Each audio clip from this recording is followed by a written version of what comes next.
Well, the time has finally come. I got through all 14 Puppet Master movies. Now it's time to rank these suckers. Hey everybody, John Franklin Review. I have all 14 movies on my channel individually.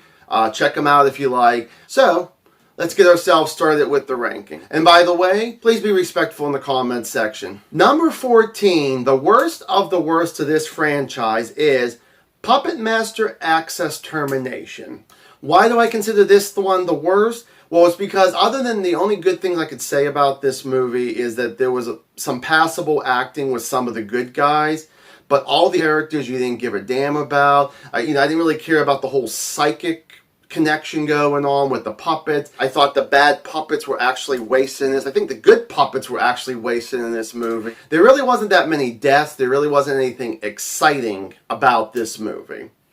Number 13 is going to be Curse of the Puppet Master. This is the one where I thought the doctor was really good. I thought there was some suspense scenes, some creepy scenes. But everybody else, again, the characters, the doctor's daughter felt like she was like a porn star. The mentally challenged kid, I felt like he did okay, but still not convincing. The asshole, my thing was that he should have been out of this movie quicker than he was. And the deaths, I mean, don't get me wrong. When people finally die, you do get some decently good gore in this. Number 12 is going to be, and just eke this one out to being number 13, is Puppet Master 5. The only reason why I'm giving this one slightly higher than Curse of the Puppet Master is that this is actually a continuation of Part 4, where you'll see that higher on this list. The thing is, that Rick and Susie, I just felt like that they didn't even want to be in this movie. Just all of a sudden you get these new villains coming in to try to kidnap the puppets and do whatever they want to do to them, whatever experiments and all the bad stuff that the government wants to do. And then the evil puppet from the underworld, it was just like, I didn't understand him either. I thought he was very stupid. And number 11 is going to be Puppet Master The Legacy. Yes, I understand this is the clip show one, and I might be the only one that might have this up somewhat high, I guess. But the thing is that I could be very entertained with this movie more than other people. I do like the 12 or 13 minutes of new footage with the old man telling a story to the young lady. Their acting is really good. I do like a lot of the clips that they do show, because it is actually ones that I really do enjoy. And yeah, they do show ones that I'm not a big fan of, like Curse of the Puppet Master and even a little bit of Puppet Master 5. But again, I can enjoy this for what it is. And I feel like from this one till the very end are ones that I would still kind of recommend, because this is one of those movies that if you've never seen a Puppet Master movie, start off with this one as long as you don't mind spoilers of who lives and who dies. Number 10 is going to be Puppet Master 1. So the thing is that what I actually do like about this is I think that once the psychics go into the hotel, it's very creepy. I don't just mean the puppets alone. I just think it's a really creepy atmosphere, and I think that they do a really good job, especially the director with some of the certain shots that they do. The animatronics for the puppets did a really good job. I thought that was really good. And I really definitely will say, for people who have not seen this movie, I would definitely recommend this just for the satisfying ending. Now, what I really don't actually like about this is horrible with their acting. Their dialogue is horrible. It takes a very long time for the deaths. But overall, not exactly a really good first entry. Almost like Friday the 13th, because it seemed like the sequels were so much better. Number 9 is going to be the new guy in the block, Blade the Iron Cross. It's great seeing Blade have his own movie. I like Eliza, who's actually from Puppet Master Access Termination, but she does a lot better in this movie. I like Lieutenant Joe. Definitely a decent amount of gore in this movie. Finally get zombies that actually work and don't feel like the previous ones. On the flip side of that, I definitely do not care for anybody else character-wise, especially the villains. I thought they were very boring. They almost put you to sleep by some of the dialogue that they're saying. And very disappointed with this being Blade's own movie, and he's not even in it that much. And there are times he's CGI. I'm not a huge fan of that. Number 8 is going to be Puppet Master versus Demonic Toys.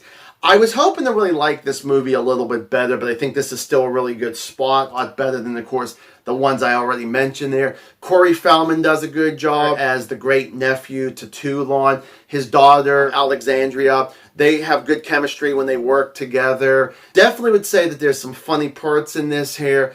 Baby Oopsie from Demonic Toys does a really good job. The other two are not really much because you got like a clown in the box. And the other one is like a teddy bear with sharp teeth. But on the other side here's once again, not a big fan of the villains in this. Definitely in Act 2, there was a huge stretch that felt like nothing ever went anywhere. The fight could have been a lot better. It was a pretty short fight. And even though I think the puppets were okay, definitely didn't really like the new look that they actually kind of give them in this. And on to number 7, Puppet Master the Littlest Rank. What I really liked about this is the main character. I liked the girlfriend. I liked the best friend. There was this bartender and this waitress. I thought they were all really good.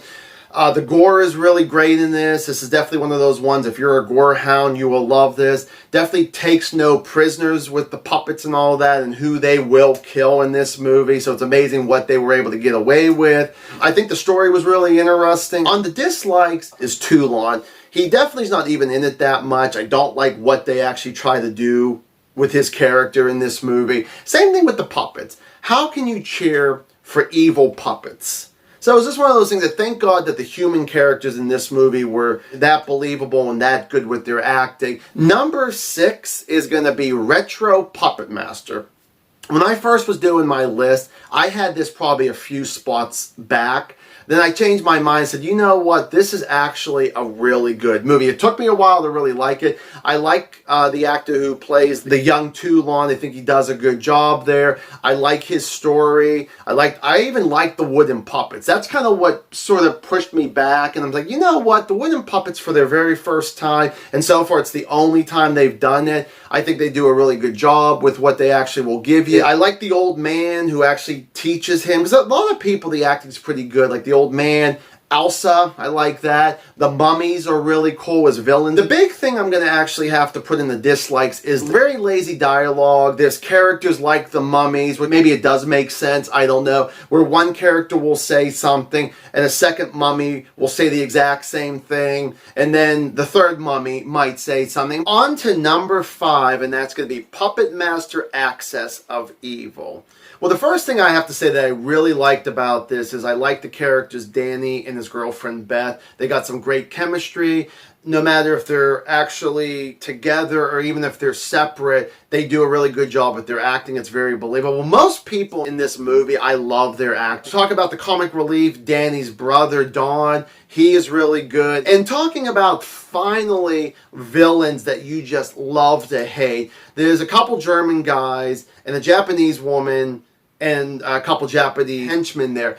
The Japanese guy, the main guy, Ben, is the guy you just like, oh, he's just so disgusting, creepy, he's just horrible, and he's just one of these guys you can't wait to get his just dessert. Same thing with the Japanese woman. I think she does a good job there too, but he's the one that you're like, oh, and you know, I would say him and the brother Don are the ones that really make this movie really good. The comic relief and a great villain, which is awesome there. But really what I don't actually like about this movie, where they padding out the time with like clips, you know, not like as bad as Puppet Master The Legacy, but they'll show different other things that happened in the past that's kind of connected, and I'm just like, no, I don't want to see that. You're just padding it out. Just, you know, get to the film. That's all. Just get to whoever we got going on. We don't need to see that. The way that the story wraps up, it ends abruptly, and most people are not a big fan of that. And then the final thing, the bad guys' plan. The thing is, what they wanted to do, they never explained why they wanted to go after this particular building. Number 4 is going to be Puppet Master 10, Access Rising. Once again, Danny and Beth, actually played by 2 other actors, do a really good job. I like the character Sarge. He's actually funnier than Danny's brother Don. That's why I kind of have this one slightly above, just because of the comic relief. I also do hate the villain in this, another just psycho villain. He does have this very hot blonde henchwoman. She does a good job there. You got like this scientist that he pretty much gets kidnapped to actually have to create an army for him. And instead of the zombies not working, he ends up coming up with puppets. The evil puppets really were good. Love the puppets, of course, in this one. They do their best to fight back. The Asian woman, once again played by a different actress, ends up getting killed like, what, maybe 5 minutes into the movie. And then the other thing is, some of the scenes actually go on longer than they need to be. So number 3 is going to be Puppet Master 4. What I like about this movie is I like the main characters in this. It's Rick, Susie, Lauren, and Cameron. Definitely like the puppets. Definitely like the gore that they give us. It's funny. It's a good story. Directed well. Really do enjoy all that. What I really don't like about, the only probably small little thing I don't like with the writing of the script here, is I hate when they do something with a character where it's like, someone will actually be scared of something and freaking out, and another character asks what's going on, and they decide to give a bullshit answer. I hate when they do something like that. The way that Act 3 goes, I am definitely have to call bullshit. I don't like, because I feel like the puppets would have done really well by themselves, but they decide to kind of bring a character in Act 3, and I'm like, I felt like it was an unnecessary character that doesn't not need to actually been in this movie. And then the final thing is, I'm not a big fan of off-screen kills. It's kind of nice to actually show them and show the aftermath, but you know, show someone dying, that would be something that would have been better off.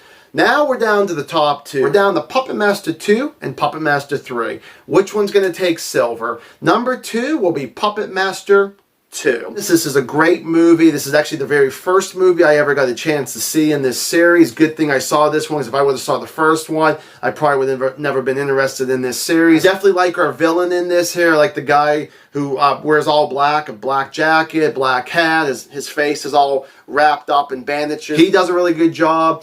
The characters, your victims and your survivors, they all do a good job. The thing is that they're all nice. Even if they end up being an asshole or they love sex or whatever, you actually feel bad for them when they do die. And the things I really didn't like about this movie was there was a farmer and his farmer's wife. I think their acting have been a lot better. There's this like little boy. I really didn't like him, but what happens to him, I was like, he definitely deserves what he got there. And then the way that this film ends is pretty much a repeat of the first one. And hey, like I said, the first one got there first. And now we get to our number 1, no surprise, Puppet Master 3.